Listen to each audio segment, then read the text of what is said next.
强命何在？莫非当起了缩头乌龟吗？已经很久。猜到我是谁了吗？让你3招。猜到我是谁了吗？哎，快猜呀！徐重生，猜我是谁？猜呀！你猜到了吗？救命！救命！重生，你到底是谁？好久不见啊！我今日回来，就是为了取灰烬，再取别人夺走的东西。 Kembali lagi bersama Bang Jago. Seperti biasa Mimin selalu mendoakan kalian semoga selalu dalam keadaan sehat dan dalam kondisi terbaik. Di video kali ini Mimin akan menceritakan sebuah donghua series dari Yin Si Jongmen. Dan bagi kalian yang mungkin baru gabung, Mimin saranin untuk nonton bagian sebelumnya dulu. Linknya ada di deskripsi. Tak berlama-lama langsung aja kita masuk ke isi ceritanya.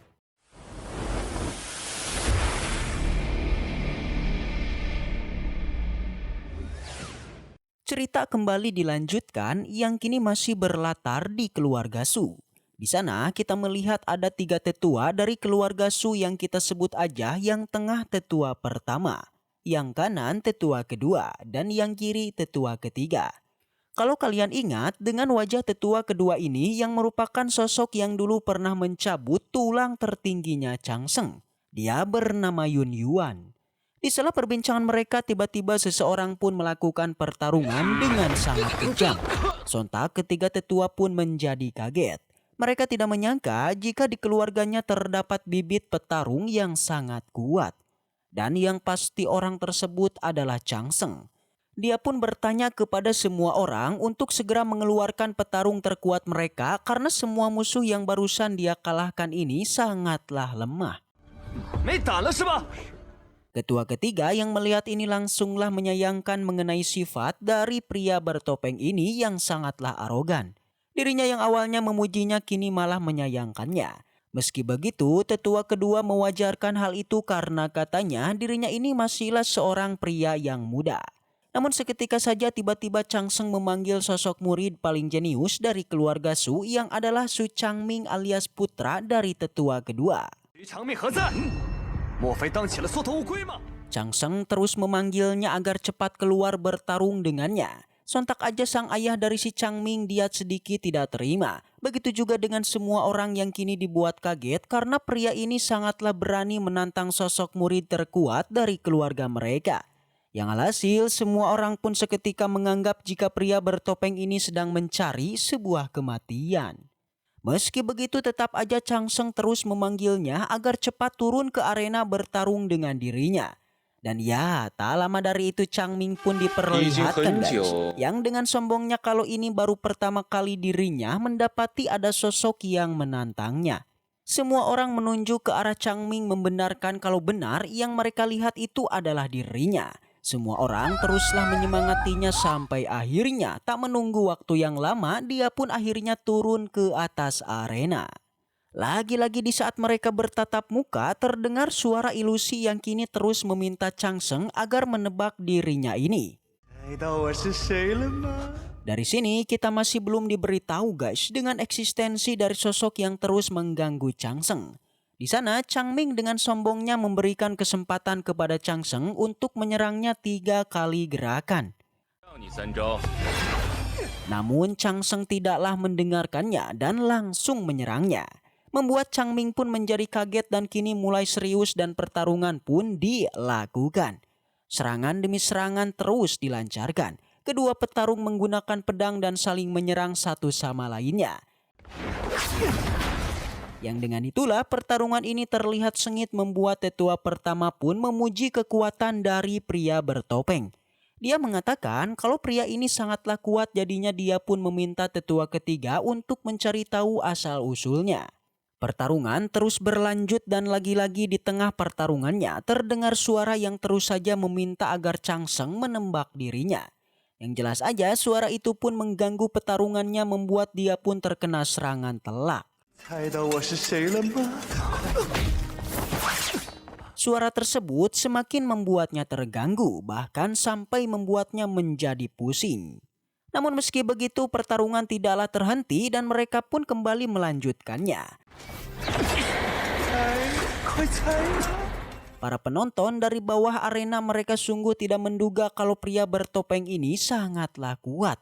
Bahkan sesekali pria itu menyudutkan Changming yang notabene merupakan murid paling jenius di keluarganya. Melihat ini, tetua pertama pun tertawa merasa senang karena akhirnya keluarga Sunya memiliki dua jenius yang akan menjadi penerusnya.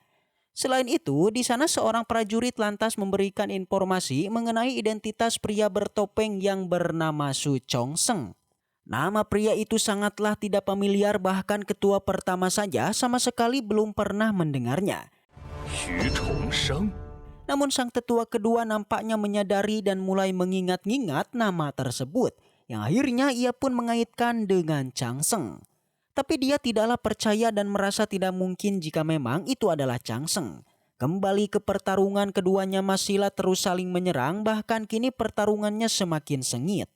Sampai akhirnya Changseng terkena beberapa sabetan pedang dikarenakan adanya suara yang terus mengganggunya.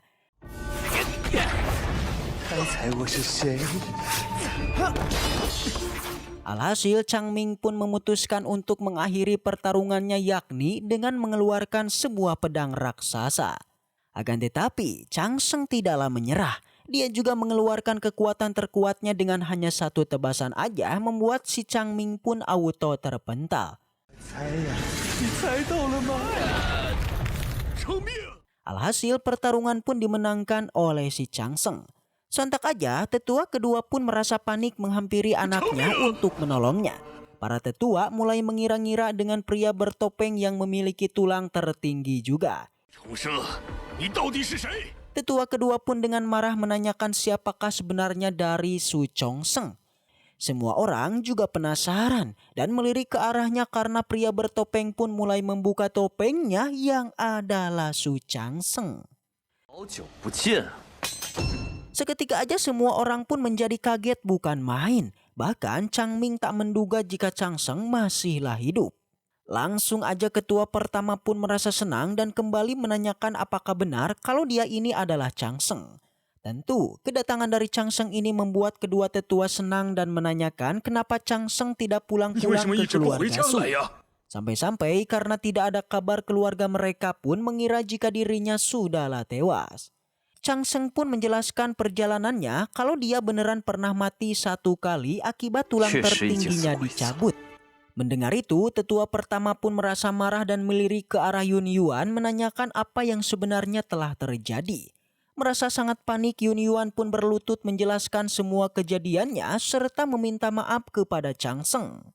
Tapi jelas nasi sudah menjadi bubur. Changseng mengatakan tujuan kedatangannya yaitu ingin mengambil sesuatu yang seharusnya menjadi miliknya. Yakni Changseng ingin mengambil tulang tertingginya yang telah diserap oleh si Changming.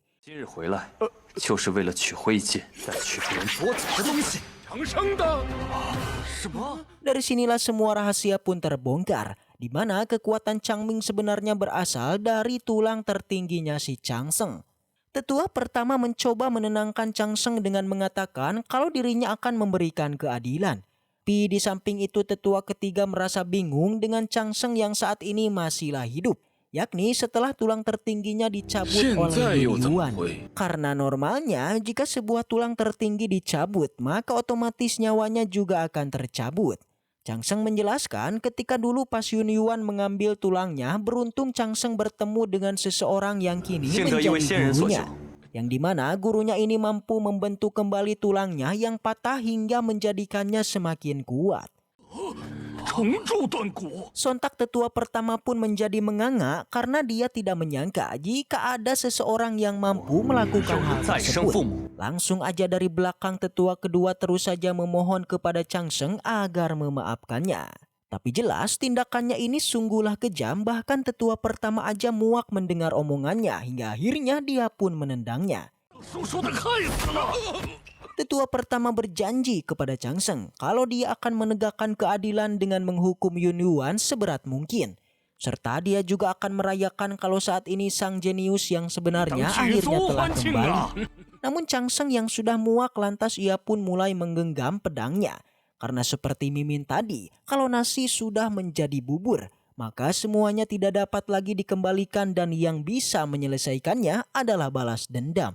Dengan satu serangan pedang Changsheng pun menyerangnya dan mementalkannya. Dan setelah itu cerita pun bersambung. Baiklah, mungkin segitu aja untuk pembahasan kali ini. Semoga kita selalu diberikan kesehatan untuk mengawal donghua ini. Dan sampai jumpa di video selanjutnya.